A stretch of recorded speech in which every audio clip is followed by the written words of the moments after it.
आदमी पार्टी के कार्यकर्ता और नेता जब पर्चे लगाने लगे, मोदी हटाओ देश बचाओ के पर्चे लगाने लगे, तो आम आदमी पार्टी के कार्यकर्ता और नेता को कर लिया जाता है गिरफ्तार। नमस्कार, मैं जनता की आवाज़ और इस वक्त आपको लाइव तस्वीरें दिखा रही हूँ करनाल से। और आपको बता दें कि जिस समय जो है मोदी हटाओ देश बचाओ के पर्चे लगाए जाते हैं, तो आम आदमी पार्टी के कार्यकर्ता और नेता को गिरफ्तार कर लिया जाता है और उनके ऊपर मुकदमा भी दर्ज हो जाता है। तो चलिए यहाँ पर आम आदमी पार्टी के कार्यकर्ता और नेता इकट्ठे हैं, तो चलिए उनसे बातचीत करते हैं। तो में इजाज़त है इस बात की कि आप अपने अभिव्यक्ति को जाहिर कर सकते हैं, अपनी बात को कह सकते हैं, लेकिन जिस तरीके से तानाशाही तरीके से इन्होंने FIR दर्ज की हमारे खिलाफ, आज उसकी कोर्ट में पेशी थी।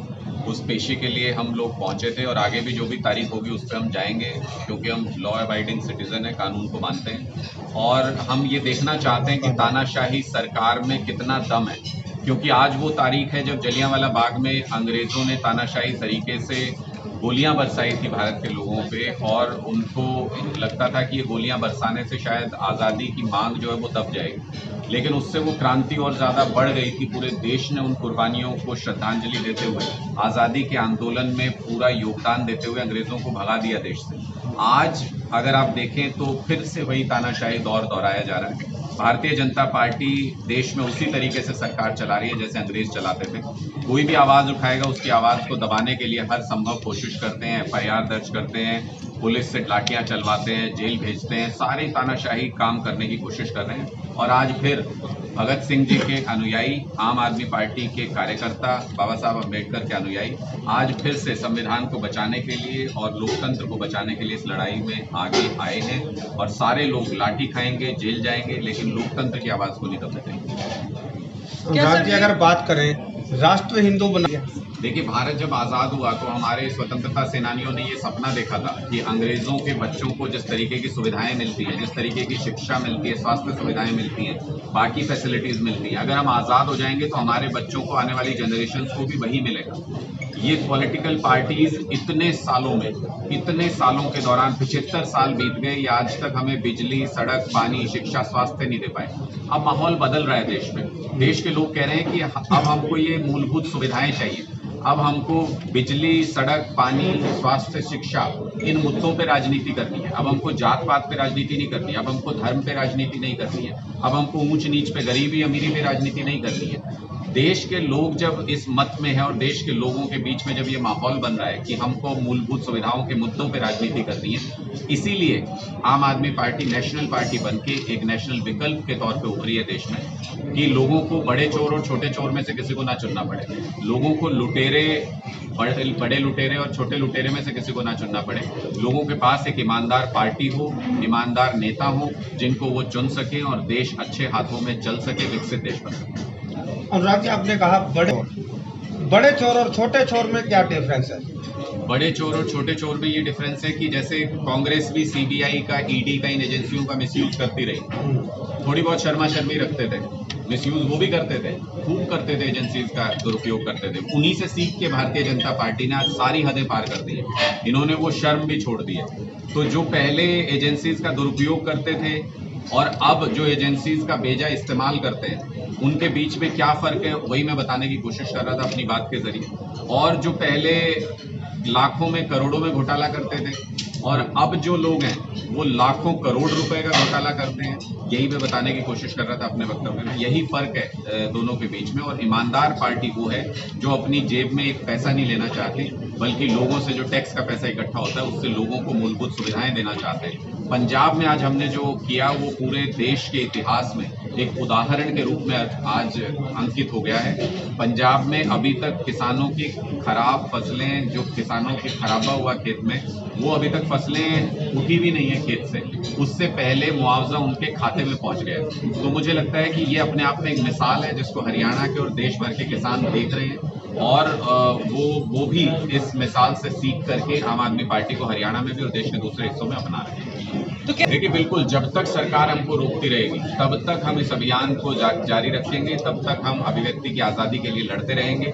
जिस दिन सरकार रोकना बंद कर देगी उस दिन अभिव्यक्ति की आज़ादी हमको मिल जाएगी, हमको ये अभियान आगे चलाने की जरूरत नहीं पड़ेगी। देखिए, आज देश में विपक्ष हम ही है। आम आदमी पार्टी ही एकमात्र विपक्ष है पूरे देश के अंदर जो मोदी सरकार की, बीजेपी सरकार की तानाशाही के खिलाफ आवाज बुलंद कर रहे हैं। अगर राहुल गांधी जी की सदस्यता जाती है और उनको अगर सजा सुनाई जाती है तो उनके लिए भी आवाज उठाने के लिए अरविंद केजरीवाल जी आते हैं सबसे पहले। उनके अपने नेता तो अपने राहुल गांधी जी के लिए आवाज नहीं उठा पाते, कांग्रेस के नेता, तो उनके लिए भी हमारे नेताओं की जरूरत पड़ती है। तो इसलिए विपक्ष की आवाज तो आज के दिन में पूरे देश में हम है। मुझे नहीं पता कि कौन सा विपक्ष है जिसकी आप बात कर रहे हैं, लेकिन पूरे देश में लोग आज के दिन में आम आदमी पार्टी को एक विकल्प और विपक्ष मानते हैं। तो जेल जाना पड़ेगा। क्या आम आदमी पार्टी के वर्करों को एक पोस्टर के लिए हिरासत में लिया गया, कहीं ना कहीं डराने का कार्य किया गया देखिए, या नेता बनाने का? पर्सनल मीटिंग नहीं थी। मुझे लगता है कि वो अरविंद केजरीवाल जी ने तो दिल्ली विधानसभा के अंदर वो बोला था उसको, और सही बात है। जब आप अत्याचार के खिलाफ, तानाशाही के खिलाफ लड़ते हैं तो तानाशाही सरकारें, जो षड्यंत्रकारी शक्तियां हैं, वो आपके खिलाफ हर हथियार इस्तेमाल करने की कोशिश करेंगी। जेल भी भेजेंगे, केस भी लगाएंगे, लाठियां भी चलाएंगे, गोलियां भी चलाएंगे। हम हर उस मुकाबले के लिए तैयार हैं जिसमें हम जान भी जाए तो गम नहीं है। देश के लोगों को, देश के बच्चों को शानदार शिक्षा मिलनी चाहिए, उनको शानदार सुविधाएं मिलनी चाहिए। शहीद भगत सिंह जी का, बाबा साहब का सपना पूरा होना चाहिए। पार्टी बताती है और आपके खुद 2 बड़े नेता जेल में हैं। हम नहीं बताते हैं, देश के लोग बताते हैं कि आम आदमी पार्टी ईमानदार पार्टी है। बीजेपी के लोगों ने एग्जाम्पल देने की कोशिश की। उन्होंने कहा कि सत्येंद्र जैन जी ने घोटाला किया। दिल्ली के लोग बोले झूठ बोल रहे हो, अच्छे अस्पताल बनाए हैं इसलिए आपने उनको जेल में डाला है। मनीष सिसोदिया जी को इन्होंने कहा कि मनीष सिसोदिया जी ने कोई शराब घोटाला किया है। दिल्ली के लोग बोले झूठ बोल रहे हो आप। मनीष सिसोदिया जी ने 20 लाख बच्चों के लिए अच्छे स्कूल बना दिए, इसलिए आपने उनको जेल में डाला है। और सिर्फ कह के जवाब नहीं दिया दिल्ली के लोगों ने, वोट से भी जवाब दिया। एमसीडी चुनाव में भारतीय जनता पार्टी की 15 साल पुरानी सत्ता को उखाड़ फेंका दिल्ली के लोगों ने, क्योंकि बीजेपी ये कहने की कोशिश कर रही थी कि हमारे नेताओं ने भ्रष्टाचार किया है। लोगों ने उनको मुंहतोड़ जवाब दिया। ये बात कर रहे हैं सभी बड़े नेता अपनी डिग्री दिखा जा रहे हैं, क्या है इसमें कोई? देखिए, डिग्री तो दिखानी चाहिए। अगर कोई झूठ बोल के, अगर कोई अपना झूठा प्रचार कर रहा है और देश के बड़े पद पे बैठा है तो देश के लिए क्या मिसाल कायम कर रहे हैं? तो इसलिए, और डिग्री दिखाने में हर्ज क्या है? मुझे तो लगता है एक प्रेस कॉन्फ्रेंस में उनकी डिग्री दिखाई भी गई थी, तो उसको दे क्यों नहीं देते दूसरे हाथों में? अगर उनसे कोई आरटीआई में मांग रहे हैं तो सूचना दे क्यों नहीं देते? क्या छिपाना चाहते हैं? तो अगर देश के सबसे बड़े पदों पे बैठे हुए लोग अगर अपने बारे में जो पब्लिक डोमेन में चीज होनी चाहिए, जिसको वो चुनाव में डिक्लेयर करते हैं, अगर उस चीज को सार्वजनिक नहीं करते हैं तो फिर संशय पैदा होता है। अगर उसके बारे में, उस डिग्री को मांगने वाले पे 25,000 रुपये फाइन कर दिया जाए तो फिर देश के लोगों के मन में संशय है कि जो अपने पर्सनल कागजों के बारे में, अपनी डिग्रियों के बारे में झूठ बोल सकते हैं देश से, तो फिर वो देश के लोगों को किसी और चीज पे भी, किसी और मुद्दे पे भी धोखा दे सकते हैं। आपको देख रहे हैं हरियाणा के लोग, और पंजाब में जिस तरीके से 50 लाख लोगों की बिजली मुफ्त हुई, जिस तरीके से आज किसानों के खाते में खराब फसल खेत से उठी नहीं है। एक स्लोगन भी वहां पे चल रहा है पंजाब में आज के दिन में कि खराब फसल खेत में और मुआवजा खाते में। ये पहली बार हिंदुस्तान के इतिहास में हुआ है। उसको देख रहे हैं हरियाणा के किसान, जो त्रस्त हैं बुरी तरह से। उनको हर जगह पर, चाहे वो मुआवजे की बात हो, गिरदावरी कराने की बात हो, चाहे वो मंडियों में उनकी फसल बिकने की बात हो, हर जगह पर उनको परेशान किया जा रहा है, प्रताड़ित किया जा रहा है। उनके खिलाफ कुछ भी कानून बना दिए जाते हैं। 1 साल सड़क पे संघर्ष करना पड़ता है, पता नहीं कितने किसानों को शहीद होना पड़ा।